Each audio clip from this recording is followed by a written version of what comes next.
Over the past 4 years, I've coached thousands of players and almost all of them misunderstand peaks. What? This isn't going to be another basic peaking guide. These are real mistakes I've seen from players and the exact guidance I gave them that leads them to become peaking gods. I'll go over the number one mistake I see, 3 situations where how you peak is crucial, and real examples so you can see exactly what makes a peak good or bad. Let's take a peek. What is peaking? Peaking is basically preparation for an angle. So let's say we want to peak B main as a dirty arena main, which I hope none of you are. You want to peak the angle in a way to take on one angle without exposing yourself to multiple. You'd also want to peak in a way that prepares you more for your enemy than they are yourself. We'll cover some examples of this later, but just know peaking is basically a way to prepare yourself for your enemy or a way for them to be unprepared for you. Okay, the number one mistake I see is not considering angle advantage. So here you can see that I cannot see this player one bit. No idea where they could possibly be. But if we go to their POV,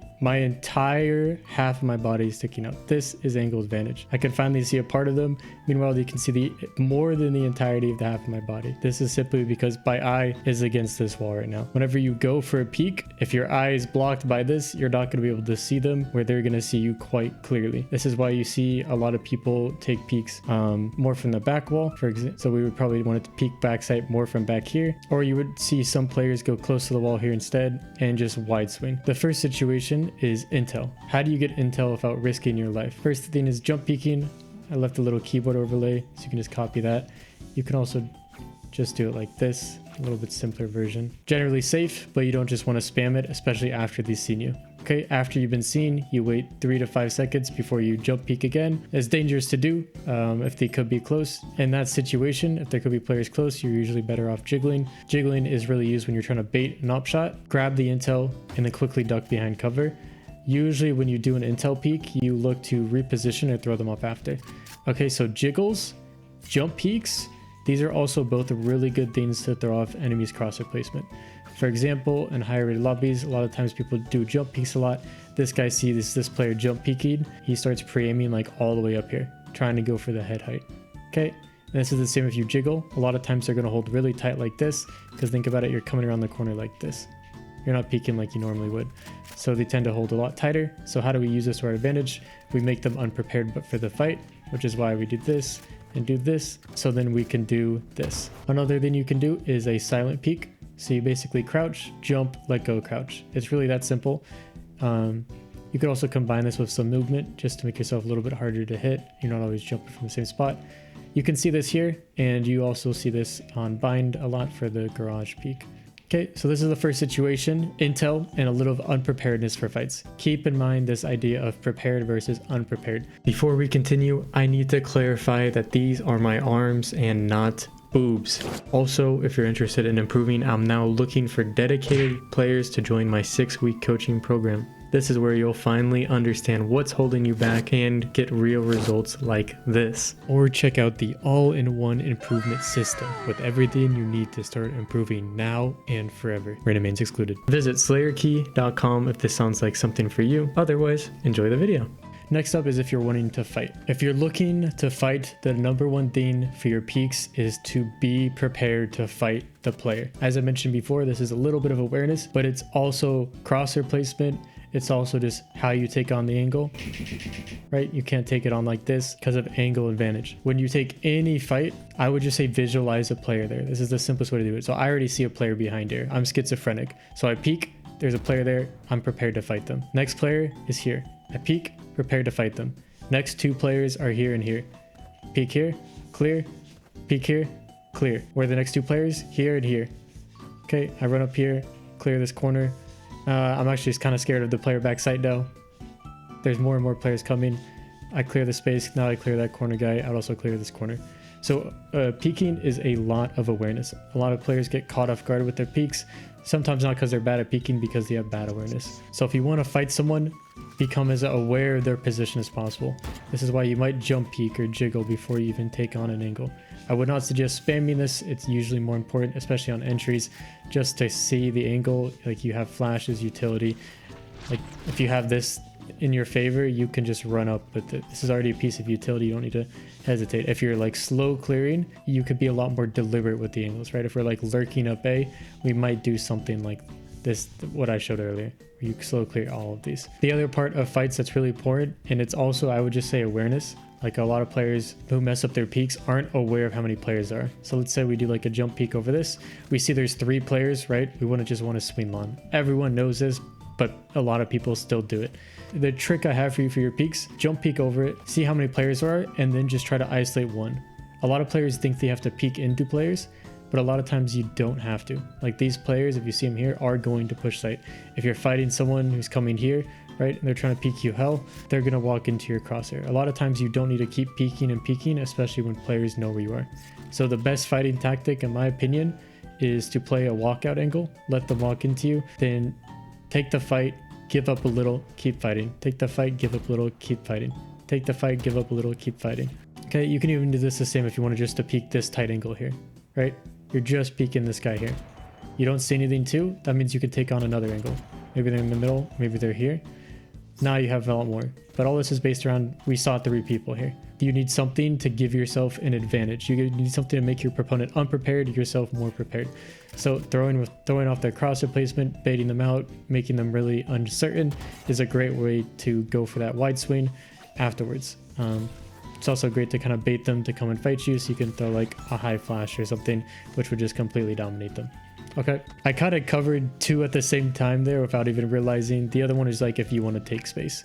If you want to take space, your peaks should be different. If you want to fight, you're doing that like toying around with something. If you want to take space, this is where you break down the angles. A lot of times when you do this, you're not going to have a lot of intel, so it's an awareness thing. Where could they actually be? Right? They could be here, they could be here. What about here? Could they be on this angle? Is it smoked off? Is your controller dead? What kind of stuff can you consider for this? If you peek here, how do you peek this and take this 50-50? A lot of people tend to ask me this. You just have to take the 50-50. When you do this, like even if there was a guy staring at your butt right now and he's like, God damn, like he's probably just distracted by your fat ass. And also you're gonna go in and out pretty quick if you do this right? We're just trying to clear this corner, take a shot. I also wanted to show an example of this give up a little space but still keep fighting in a game like Arc Raiders, but the same exact concepts apply. This is why you can see any of the top FPS players just pick up another shooter game and instantly be good. So here, oh, let me move my fat ghost ass. I'm very low. We see a player on this angle, all of a sudden we're running up. Okay, this is third person. In Valorant, what this looks like is you're jiggling the angle or you're jump peeking. And then you see this guy is clearly stopped from being on this corner to now aggressing the position. So this is when you go for the shot, fall back, use the cover around you, and then do the same thing over and over again. You see, each time I do the shot, I run back into the corner, use the cover around me. The second you see this, it's the same as seeing a jet have dash popped up or running up sight. Okay, they are coming and they are coming in hot. So your best goal is to just isolate them, let them run into you, and then play around the cover you have. Next up, I wanted to show an example of how the crosshair being thrown off actually looks like in game. Here's pretty much a standard hold with the crosshair placement, and my opponent immediately shoots like a bait shot. Kind of trying to toy with my expectations, and you see I instantly hold wider instead of tighter. Look where my crosshair is now. Look where it goes as soon as you do this bait shot. I did not have to move the crosshair one bit. So if you're versing really talented, amazing, smart players like myself, winky face, they're going to start reading into this and predicting it. I could do an entire guide on just crosshair placement, an actual more advanced one that's not just, hey, aim at head level, if you guys want to see that. Okay, here's another example, a bit more about baiting the peak. The jet was found out to be opping. I took this opportunity to isolate the brim, right? I'm not going to peek wide here. Saw the brim was close. He's obviously trying to engage. Just peek into him and isolate the fight. Now it's a jet opping. Where was she last seen? She has an op. Do you think she's going to hold the angle? So I jump peek once. I don't see her. I mean, this is kind of trolling. But you see how I jump peek and then wide swing. This is also to play around that next piece of cover so I can get even closer. And then I'm just trying to keep the pressure on her. Right? The second I bait out the shot, I win the fight. It looks really simple and it looks really easy, and that's because it is. A lot of things in Valorant are easy to know, hard to do. Here's the exact thought process that you can steal whenever you want to take a fight. Okay, so the very first thing you need before you peek someone is intel. Okay, This is a 2v2 post plant. We don't know where players are necessarily.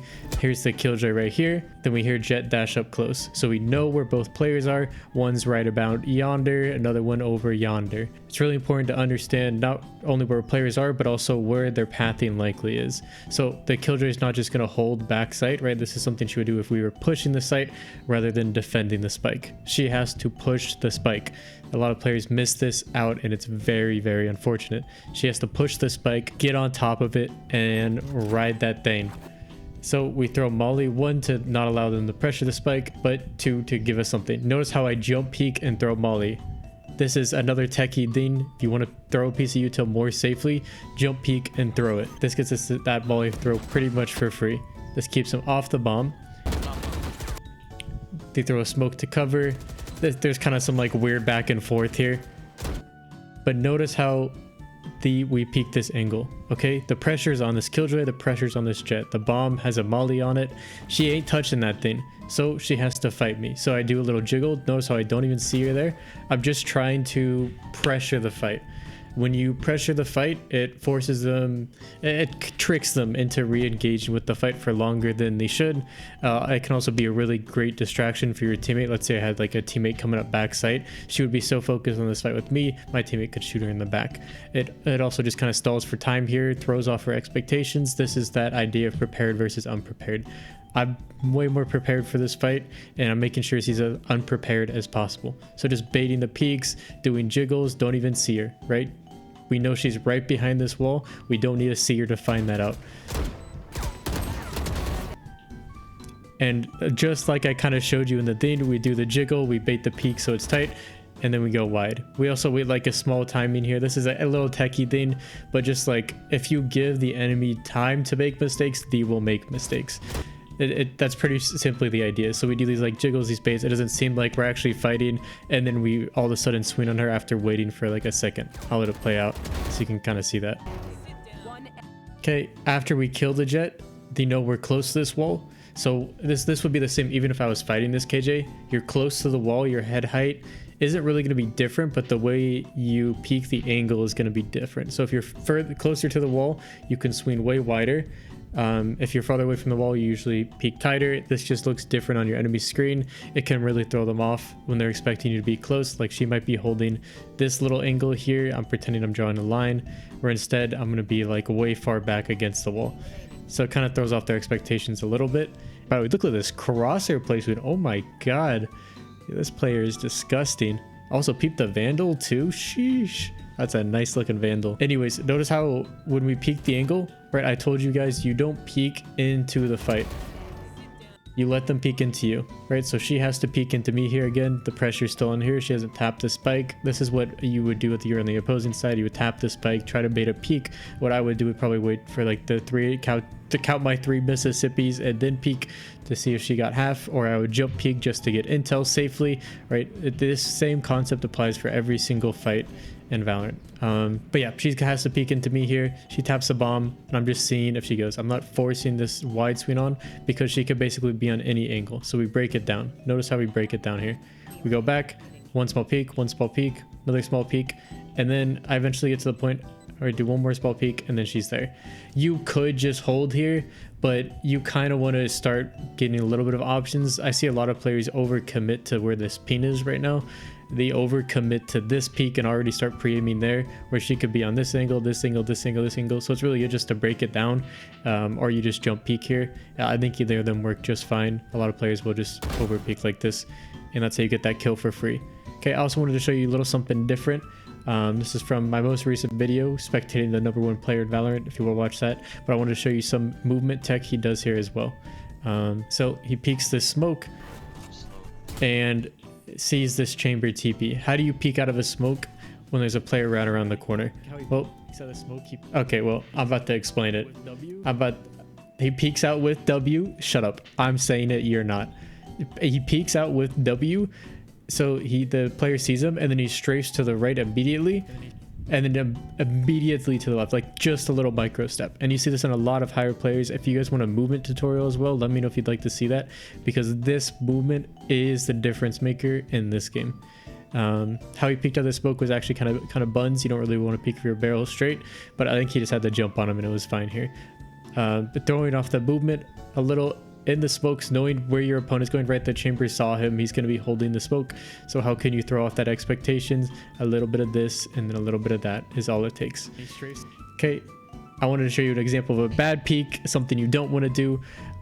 This is something where we're holding like the walkout angle. We're also spamming this wall. The walkout angle, right, remember, is just where they're going to walk if they re-enter this space or just push this space. Okay, it's a very non-committal way to approach fights, which is usually better. Valorant's a game more of holding than anything. But then he switches to this, right? This is the most common angle of all common angles. Is there a chance a gecko peeks from here and doesn't look directly here? Almost impossible. Okay, the number one player of course considers this because he's the best, so he crouches, but it doesn't really matter. Like, the players he's versing against are pretty good too, and he actually outplays him here. Let's see how he outplays him. You see how tight he was holding the crosshair, and then he swings wide, so there's your other peek. You see how everything we're talking about is coming together all in one beautiful package. My goodness, your peaks are never going to look the same. So really big thing here is you want to consider the crosshair placement of the person you're facing. You can see how they both kind of try to juggle this idea of prepared, unprepared to win this fight. Now, he knows he makes this mistake here. He knows he should have held this common angle, but the gecko still outplayed him with the wide swing here. You can see how much this threw him off. Okay. Boom. Down he goes. And then they lose this 1v3 clutch and end up losing this game. This is an amazing video, by the way. Go watch it if you haven't already. That's it from your Goach. Like, comment, subscribe so we get 100K, please. I'll do a face reveal when we do. I will see you in the next one. Peace.